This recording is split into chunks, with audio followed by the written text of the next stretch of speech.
Well, hi there, welcome back to another video, and today we're going to talk about something that I have kind of seen a little bit of. I didn't realize this was a bit more of a story about anything, but we're talking about Yuki Naka, who is the co-creator of Sonic the Hedgehog, and he gets over 2 years in prison.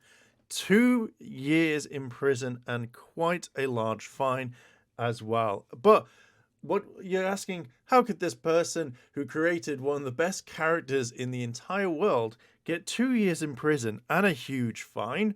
What are you talking about? Give us some more information. Well, dear viewer, here we go. Over at thegamer.com, as I've checked this out on other sites as well, and it's all the same sort of information.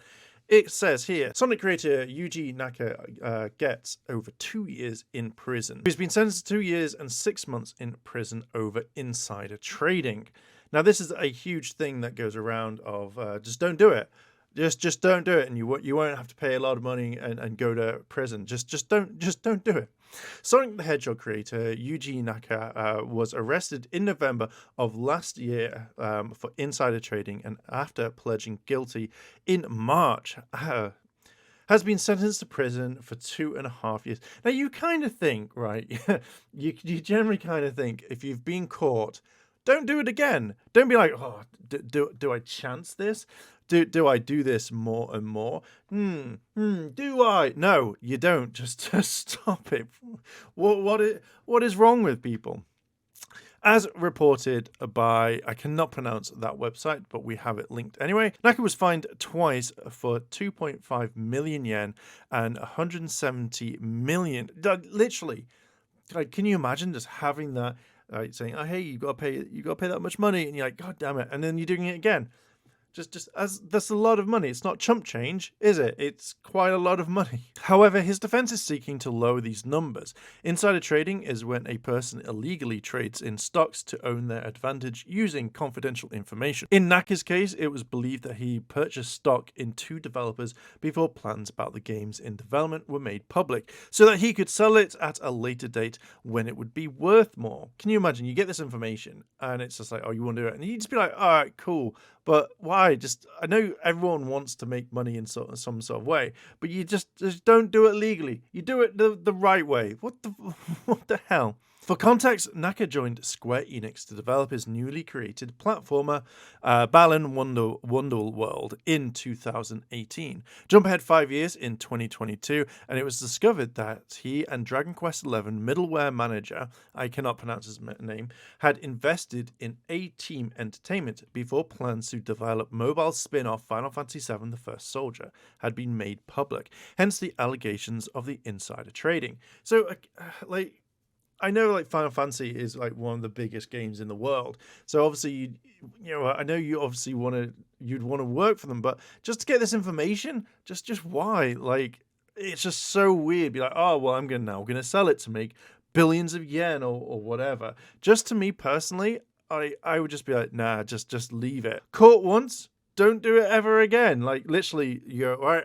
that was, I didn't get arrested. I'm absolutely fine. No, just literally I'm going to do it again. Oh yeah, he was arrested for a second time only a month later. God damn, a month later of last year, after Japan's Special Investigation Department announced that he was the 3rd suspect in an insider trading case regarding Dragon Quest Tact. Again, Naka has alleged to have known about its existence prior to the title being announced, and as such had purchased 10,000 shares of developer Aiming stock. This was once again alongside Sasaki, I hope I got that right, but also former Dragon Quest X event manager, I cannot pronounce your name. Prison sentence was made today in Naka's 3rd trial, goddamn, where he was accused of violating the Financial Instruments and Exchange Act for insider trading for both Aiming and A-Team. When he chose to plead guilty in March, he reportedly said, "There is no doubt that I knew the facts about the game before it was made public and bought stock." At the time of his arrest and indictment, Naka was no longer working for Square Enix. He chose to leave the studio after Balan Wonderworld underperformed both critically and commercially. However, SE, as in Square Enix, said that it would help authorities with the investigations when he was indicted in December. "We deeply regret the great concern that this has caused to all concerned," Square Enix said. "We have dealt with this incident strictly, including internally disciplinary actions taken against the suspected employees." Naka was alleged to have purchased shares worth more than 100 million yen each, hence the lofty fine of 172 million yen, which is around $1.2 million, or just under £1 million, 989,344.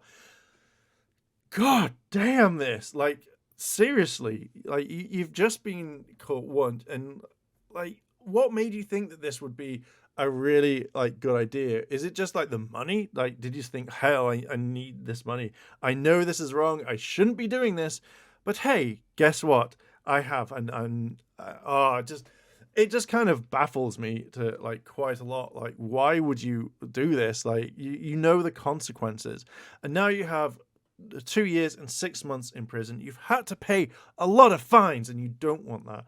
So yeah, this is crazy. What do you think about all this? I didn't realize that the co-creator of something that I really loved as a kid would do this. Just generally, it's just kind of crazy. Anyway, let me know down below in the comments, what do you think about all of this? And I will continue on making videos. Thank you very much for watching and listening, and I will catch you in the next video.